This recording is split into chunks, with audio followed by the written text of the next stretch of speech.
सौतेली माँ के गैर इंसानी सलूक का शिकार एक और मजलूम बेटी शमीम आफ्ताब, उम्र 19 साल, सकना गुजरांवाला।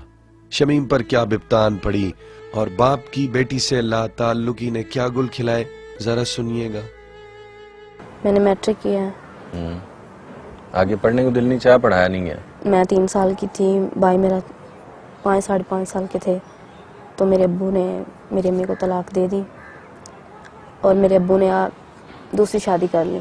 घरेलू परेशानी है, वो जो टेंशन है, वो सौतेली माँ ने, स्टेप मदर ने, वो अब्बू को भड़काना कि इसे पढ़ाए नहीं, इसकी बस शादी कर दें, बस ये काफ़ी बड़ी होगी, इसकी शादी हो जानी चाहिए, इसे पढ़ा के क्या करेंगे, कि वो बस अपने सर में से उतारना चाहती थी कि इस घर में ना रहे, इस घर में सिर्फ मेरी बेटी रहे। वो सौतेली माँ की ताने, जो सारी बातें वो भी आके सहती। हमें बाप ने पैसे की कमी नहीं आने दी, किसी चीज़ की कमी नहीं आने दी, लेकिन हमारे बाप ने हमें तवज्जो नहीं इतनी दी, अपना वो प्यार नहीं दिया जो एक माँ देती है।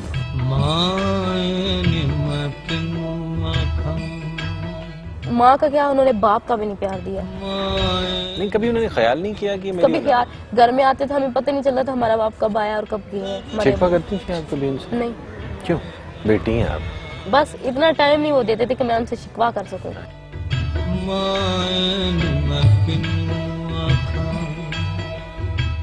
बात यहाँ खत्म नहीं होती, बल्कि यहाँ से शुरू होती है। सौतेली माँ और सगा बाप बेटी को ब्याहना और जबरदस्ती डोली पर चढ़ाना चाहता था, लेकिन इजाबो कबूल की ये दास्तान जो बीबी सुना रही हैं, कम से कम एक मुस्लिम मुआशरे की तस्वीर हरगिज नहीं हो सकती। तो अचानक गांव का मौलवी है, मेरा भाई है, और वो जो मेरी स्टेप मदर है, मेरा बाप, ये अंदर दाखिल हुए और आते ही ना मेरे जो भाई ने मेरे बालों से पकड़ लिया। कोई बात किए बगैर? कोई बात किए बगैर ना, क्योंकि पहले वो मेरी मिन्नतें करते रहे कि तुम मान जाओ रिश्ते से, मैं नहीं मान रही थी ना। सारे मारना शुरू कर दिए, सब नहीं, अपनी तरफ से किसी ने कोई कसर नहीं छोड़ी। तो मेरा भाई कहता है, अब गांव का हत्या कि यहाँ तक मेरा बाप, इतनी मेरे बाप में गैरत नहीं थी कि गांव का मौलवी होकर मुझे मार रहा था, इतनी उसमें गैरत नहीं थी। इसी तरह फिर मार तो शद्दत करते रहे, मैं नहीं मानी, मेरे हाथ में पेंसिल क्या थे मारते? निकाला, मैं भी साइन करो ना, निकाला, मुझे पता भी, लड़की का भी नहीं पता, मैंने देखा भी नहीं है। तो और आप उस मौलवी के सामने कहती रही कि मैंने कबूल नहीं करना? और अच्छा, वो मौलवी था, विलन था? मुझे सब हद तक वो मौलवी मारता रहा कि ये माने, ये माँ बाप कहने पे नहीं, मुझे कहते कलमा पढ़ो, मैंने कहा मैंने नहीं पढ़ा, तुम मुझे मार भी दोगे ना, ये मेरे माँ बाप मार दे, तुम क्या होते हो हमारे मामले में बोलने वाले। मेरा चेहरा पहचाना ही नहीं जा रहा था कि ये मैं हूँ, मेरी आंखें नहीं खुलती थी, मुझे मारते रहे, मैं नहीं मानती रही, तो मैं फिर बेहोश हो गई हूँ। मेरे सर में इस तरह इन्होंने पता नहीं क्या चीज मारी है, मैं बेहोश हो गई हूँ। टैक्सी में फेंका, ये लोग मुझे लेके आए फिर इधर पिंडी लेके आए, मुझे नहीं होश कि अच्छा, इतने सफर में मुझे होश नहीं आया। इन्हीं के घर में अभी मैं इनके घर में तकरीबन 10-12 मिनट हुए हैं आए हुए, तो मुझे होश आ गया है।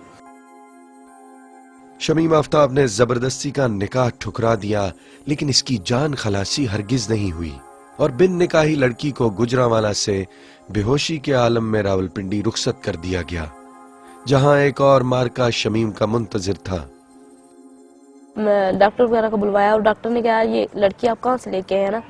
फिर अच्छा, वो तो इंजेक्शन लगा के चला गया ना, तो कोई फर्क नहीं पड़ा। जब तो बाद में उस लड़की की माँ आई है कमरे में, कहती है कि तुम हमारी बहू हो। मैंने कहा मैं तुम्हारी बहू किस तरह बन गई जब मैंने निकाह नामे में दस्तखत ही नहीं किए, ना इजाबो कबूल किया, कुछ भी नहीं। मैं कह रही हूँ मैं बेहोश हूँ, तो मुझे मार के फेंक के भिजवा दिया।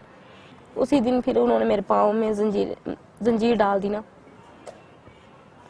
कहते हैं कि ठीक है, इस तरह नहीं मानेगी तो भागेगी तो नहीं ना, तो मौलवी को बुलाने चले गए। उसकी माँ को फिर मैंने कहा मुझे प्लीज 2 मिनट खोले, वॉशरूम जाना है। मैंने को बहाना तो लगाना था। सीढ़ियों पे चढ़ी हूँ, मैंने डबल मंजिल से छलांग लगा दी। तो मैंने जब डबल स्टोरी से छलांग लगाई है नीचे की तरफ, तो उसी तरह मैंने भागना शुरू कर दिया। छोटे मोटे आई चोटें क्या आई, कपड़े फट के, इधर से तो टांगों से तो कपड़े फट के ना। दूसरी स्टोरी से छलांग लगाई है, सब लोग बाजारों में देख रहे हैं, मैं भाग रही हूँ, वो लोग मेरे पीछे टैक्सी लेके भाग रहे हैं। मैं फिर आबादी की तरफ चली गई हूँ, वो सड़क की तरफ चले गए हैं। एक घर में गई, आगे तीसरे घर में, वो अल्लाह ताला के फजलो करम से वो पुलिस वाले थे। अच्छा। वो पठान ही थे اور وہ پورا محلہ ہے جو نا پورا ایریا جو پولیس والوں کا تھا میری حال لگی. پھر اس کو بات بتاتے بتاتے میں گر پڑی ہوں, میں بے ہوش ہو گئی ہوں کیونکہ ادھر سے بھی چوٹیں لگی, ادھر سے بھی بھاگی, چھلانگ لگائی. اسی دن میں نے کہا میں اپنا ظلم سب کو بتاؤں گی کہ جو میرے ساتھ ظلم ہوا, جو ان لوگوں نے میرے سے ظلم کیا ہے.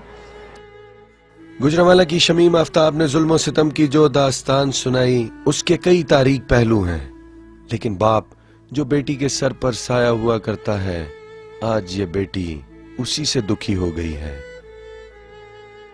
کہ بغیر کہا کہ میرے باور بھائی نے بھیج دیا, اتنے غیرتی ہے. والد صاحب آپ کے کیا کرتے ہیں؟ بس زمیندار ہی ہیں. کیا نام ہے ان کا؟ ملک آفتاب حسین.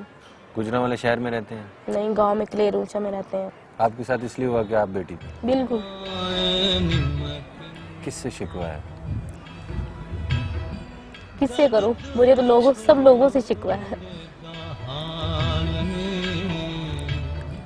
باپ سے, وہ چھوٹی شادی کرنے والے ڈرامے باز آدمی سے, یا اپنی قسمت سے؟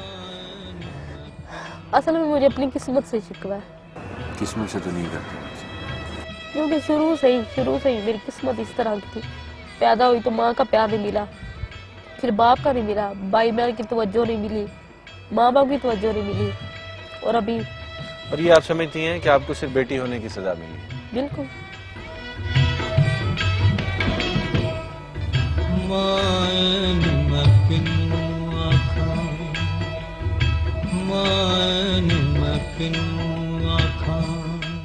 دور جاہلیت میں بیٹیوں کو زندہ دفنا دیا جاتا تھا. قبول اسلام کے بعد ایک نو مسلم عرب نے اقرار کیا کہ ایک بار وہ اپنی بیٹی کو زندہ دبانے کے لیے کھڈا تیار کر رہا تھا کہ اس دوران اس کے کپڑوں کو مٹی لگ گئی. بیٹی نے باپ کے میلے کپڑے دیکھے تو اپنے ننھے ہاتھوں سے اس کے کپڑوں کو جھاڑنے لگی. اس کے باوجود روایات میں جکڑے ہوئے اس باپ نے اس بیٹی کو زندہ دبا دیا. بیٹیوں پر تشدد اور ان کے ساتھ زیادتی دور جاہلیت کی بدترین مثال ہے. بیٹیوں پر رحم کیجئے تاکہ ہم پر بھی رحم کیا جا سکے. Just take good care of your self always. اللہ حافظ.